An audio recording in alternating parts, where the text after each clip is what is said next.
All right. So, this is. I just want to talk about uh, physique inflation. So, you've probably seen the idea where, well, physiques now or physiques back in the day that we kind of held in higher regard aren't looked at the same now. Like they're seen as mid, or people that have decent physiques are seen as mid, even though like they have really good physiques or pretty decent physiques. So of course this is like a off the cuff video, so I'm shooting from the hip, so my ideas aren't all cemented, and most videos like this aren't. They are cemented by mostly want to think through by talking out loud, and also saying what the audience has to add or thinks as well. So feel free to comment what you think as well, if you agree or disagree, or some things I might have missed. And I'm also going to try and edit this video so I give examples of what I'm talking about.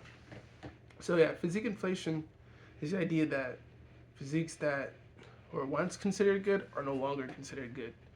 And definitely, I think it's not a matter of this thing exists. I think for sure it exists.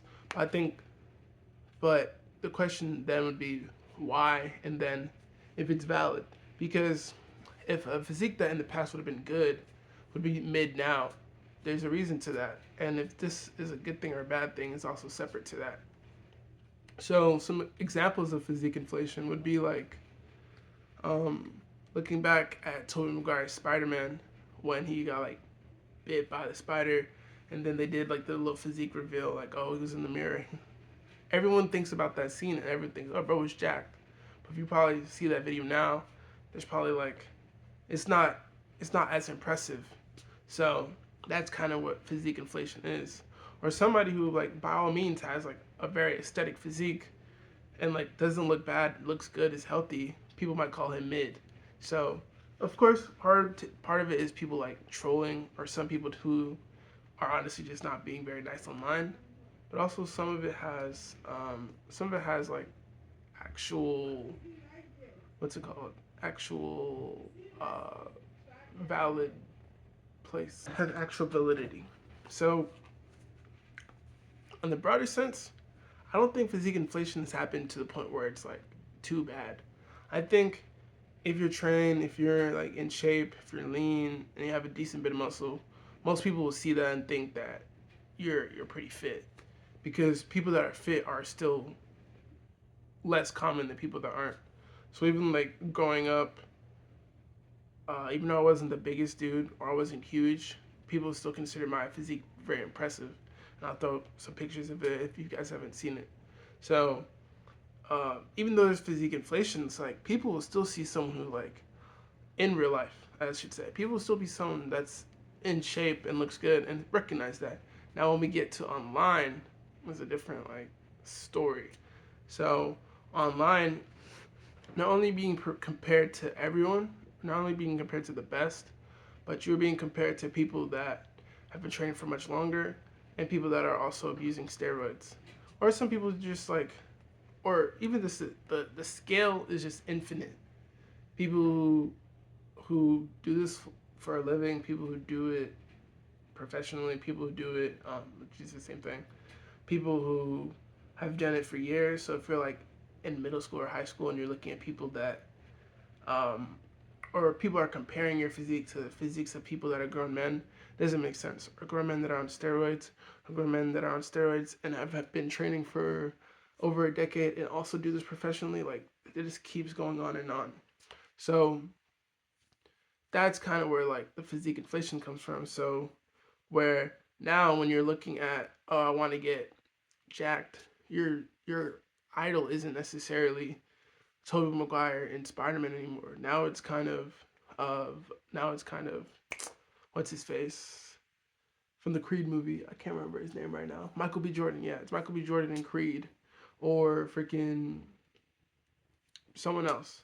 But at the same time, like if you think about it, looking at the past, we always had like wrestlers too who were also pretty jacked. So like, and they were seen as pretty jacked even back then, and even to today's standards, they're still pretty huge. So it makes you wonder, like maybe even. But I think it's because now more so fitness has become more like mainstream. So when we do look at people who are influencers or people who are in the public eye in terms of fitness, that affects like the standard in a new way. Also, like more popularized movies with like Marvel and the superhero bod and all that.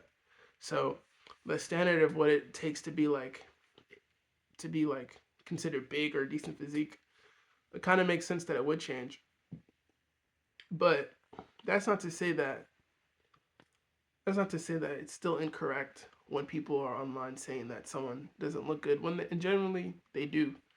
So um, another another thing would be like another thing I would ask is now if you just kind of forget about the general population and you look at people that only train, so would your physique still then be like mid or not as good? Which, if you want to be objective, that might be the case because if you start training, like it becomes almost unfair to compare yourself to the people that don't train. You kind of have to compare yourself to the people that are within your field, right? So it's like if you're a swimmer and yeah, you swim faster than majority of people, but you kind of have to compare your swimming to the people you're competing against. And if you're placing last in all your competitions, not to say that everyone that's trying to be fit is competing, but if you're placing last in all your competitions, you have to realize that like no matter how much better you are at swimming than a normal person, you kind of like are not amongst the best in your actual field. So I think that is something to keep in mind that you can still look good, but then in the grand scheme of like the fitness community, you fall short on some way or form. And then usually there's two scales. There's like the natty scale and then there's like the unnatural scale. But at the same time, those also merge. So people will say like, "Oh, you look good for a natural," but also there are people that like are on steroids and look horrible. So it's huge. It's a huge spectrum, huge bell curve, and kind of it makes sense that you would be compared to the people in that field at times. But probably the most important thing is that it's not necessarily that comparing yourself to the people in real life or comparing yourself to people in person. You kind of want to compare yourself to yourself. So if where you started was here and you've come all this way to improve, and that's a massive victory. That's a massive win.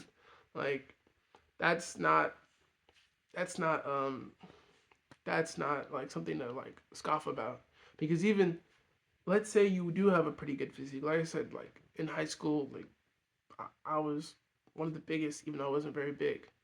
Now, if you are in a good place and then you proceed forward, like that's not always things that other people will notice. In other people's eyes, I've just been the person that's always been buff, and therefore I've been buff and I've stayed buff, and maybe I've gotten bigger. They don't really know. They just know that if they see me, I have muscles. But I know for myself personally that even though I might have been farther along, I've also moved farther from that point, even if it's only a few steps. So that's almost to say that like you can't always compare where you are to other people. You have to compare where you are to where you're coming from, and more like that'll kind of give you more peace of mind because you really can't compare yourself to other people because you don't know what they have to do. Genetics plays a factor, drugs plays a factor. So all you really know is that you control yourself and you are yourself and you can only compare yourself to where you have been. And even for people that were better physically fit and then they've degraded, but at the same time, that might be the truth. Things might have like ended up happening in a certain way that you've lost some of your gains or you've become less fit. But at the same time, that same person was you as well. So that's proof that you've done it once and you can also attain it again. But in terms of physique inflation, it's definitely real. Not in real life, like walking around, but definitely in on the in the online culture, and it kind of makes sense that it is a real thing. Like people, it's not that people have gotten bigger, but just there's more focus and there's more of a spotlight on people being big, and then once you enter a community, it makes sense that you be compared to the people within the community. So physique inflation has definitely like happened, but that's not to say that your own personal your own personal progress, your own personal movement forward doesn't matter. And honestly, it matters where it matters most, which is in person in the real world. Because online, unless you want to be an influencer, unless you want to have online presence because of fitness, your physique really doesn't matter what people think if it's mid or not. Because at the end of the day, even if people think it's mid in person too, at the end of the day, you want to know that you've made progress and you kind of try to continue to make progress because that's what fitness really is. It's a solo adventure, and you're kind of just paving the way. And there's not really supposed to be, well, there can be, but the way I see it is that there's no end goal to it. It's more so it's a continuous process that's always being worked at with different mini goals and checkpoints and tests here and there. But that's really it.